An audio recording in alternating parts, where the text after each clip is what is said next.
Hello everyone, this is Andrew again with a quick update on my game, Monster vs. Player. So I did create a new menu here using an existing menu asset. I wasn't happy with the previous gray and green with the slider bar deployment menu, so I had created another one today, and it actually is more, I like it a lot better, and it's more minimized actually than the other one. And the reason for that is that this is a sort of a it's a grid. This whole thing is a grid, right? You can have 50 things with a scroller bar, and really you're sort of dropping one object in there, and then the rest of these data points are derived from that one object. So I think long term it's going to be much more scalable to do it this way. And what's interesting is the character being animated in front of the scene like this was very difficult to do. I didn't want to have the same icons as what you see over here with the whose turn is it menu or the character the current round and current turn menu.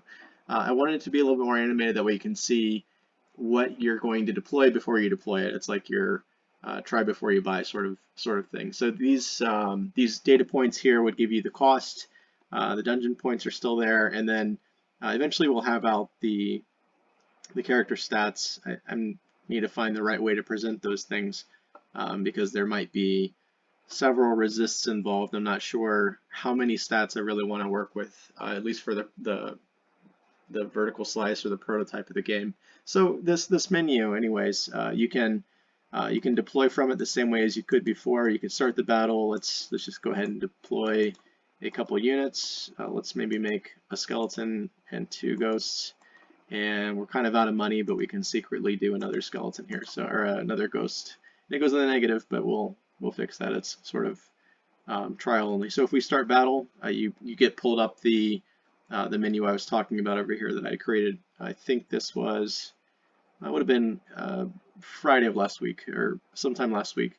Another thing that I added recently was these menu.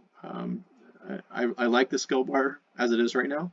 I need to replace some of the art assets in here, and so I did add basically a movement bar and then a go back to your starting location bar. And I think the go back might be a little bit more um, versatile to say, like if this doesn't work right now, but if you were to say, I want to cast this spell, and you're like, oh, well, actually, I didn't want to cast this spell, and you're kind of stuck with it.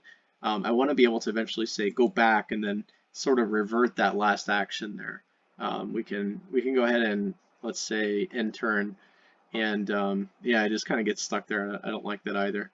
And I think the next steps of what I'm looking at doing is so one thing that comes to mind is I want to get the skill bar functional with the skills that the character would have. Each one would have a basic attack. These guys with their sword, him with his pitchfork jab, and then the ghost with his scythe. And I'm trying to find the right sort of art assets to show it's a basic attack because I've got quite a bit, but they all seem like they're very mystical and magical, and it doesn't really paint the picture of what a basic attack should really be like. And I've kind of been thinking about maybe just using the equipped weapon as an icon just to show that okay, if you have a pitchfork or a spear or a scythe or a sword, that's the thing you're going to click and that's the thing you're going to get. And then the spells would have their own little picture like this one with that dark bomb that this guy can shoot out. Let's do one of those. There's that. Okay. And the other thing that I figured out finally was the ability to block. What I hated before was we're still in the ghost character, right? So what I hated before was when you go to move, and the reason I had this grayed out for press X to attack is anytime you click on something, it moves to the location of your character. So if you were trying to fight somebody up here, like if there's a paladin up here, you're trying to cast a spell to him, and you say, oh, I want to press X to attack.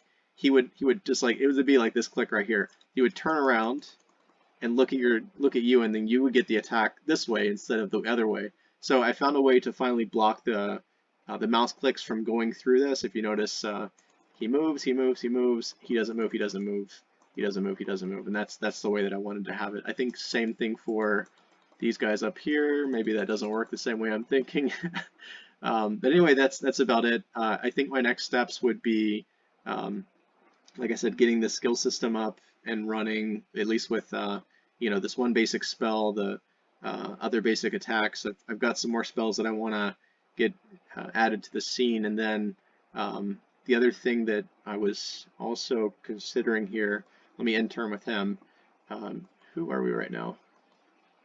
We're the skeleton. So if I were to project attack, and I kind of kept this text in here for here's the target in range. I'm thinking about a way that I could pop out a character to show that it's in range, or maybe use this smaller circular icon to show that maybe turn it red and say this character is going to be affected by this attack, or it could also be a healing spell, right? So I don't want to necessarily use red for attack.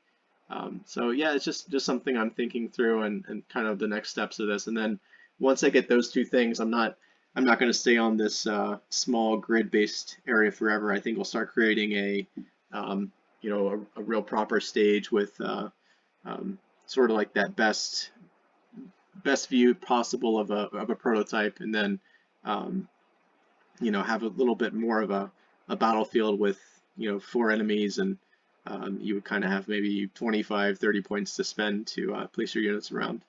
That's about all that comes to mind. Just wanted to make a quick video, and appreciate you watching, and let me know if you have any feedback. Thank you.